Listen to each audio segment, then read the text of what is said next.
आज सबसे ज्यादा अनएम्प्लॉयमेंट हिंदुस्तान में, महंगाई बढ़ती जा रही है, गैस सिलेंडर की प्राइसेस बढ़ती जा रही हैं। पता नहीं शायद मतलब फाइनेंस मिनिस्टर को मतलब ये आंकड़े दिख ही नहीं रहे हैं, या उनको बताया गया है कि बस बोलते जाइए, बट ये रियलिटी नहीं है। आप किसी भी कस्बे में चले जाइए, किसी भी गांव में चले जाइए, किसी भी शहर में चले जाइए, पूछिए महंगाई की क्या हालत है, आपको बताएंगे कि सबसे ज्यादा आज महंगाई है। तो देखिए, रियलिटी एक है और परसेप्शन एक बनाया जाता है। जो ऑपोजिशन डेमोक्रेसी में, लोकतंत्र में लड़ती है, वो इंस्टीट्यूशंस के बल पे लड़ती है। मतलब जो देश का लीगल स्ट्रक्चर होता है, जुडिशियल स्ट्रक्चर होता है, जो देश का इलेक्टोरल स्ट्रक्चर होता है, जो देश की मीडिया होती है, उसके बल पर ऑपोजिशन खड़ी होती है। वो सब जो इंस्टीट्यूशंस हैं, वो सब के सब सरकार को पूरा सपोर्ट दे रहे हैं। क्यों? क्योंकि सरकार ने अपने लोग इंस्टीट्यूशंस के अंदर बैठा रखे हैं। हिंदुस्तान का आज हर इंस्टीट्यूशन इंडिपेंडेंट नहीं है। हिंदुस्तान का हर इंस्टीट्यूशन आज आरएसएस के कंट्रोल में है। आरएसएस का एक व्यक्ति हर इंस्टीट्यूशन में बैठा है। तो हम एक राजनीतिक पार्टी से नहीं लड़ रहे हैं,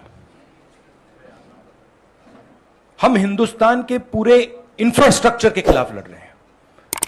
जब हमारी सरकार होती थी, इंफ्रास्ट्रक्चर न्यूट्रल रहता था, हम इंफ्रास्ट्रक्चर को कंट्रोल नहीं करते थे।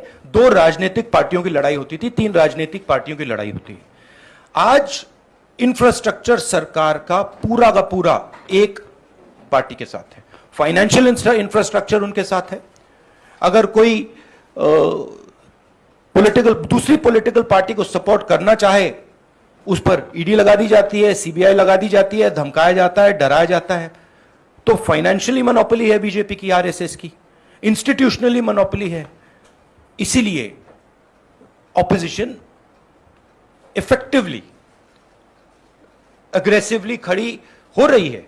What we are witnessing is the death of democracy. That's what India is witnessing. What India has built brick by brick, starting almost a century ago, is basically being destroyed in front of your eyes. All of you know it, the whole of India knows it. Anybody who stands against this idea of the onset of dictatorship, doesn't matter who he is, where he comes from, which state, which religion, male, female, he is viciously attacked, put in jail, arrested, beaten up. One second.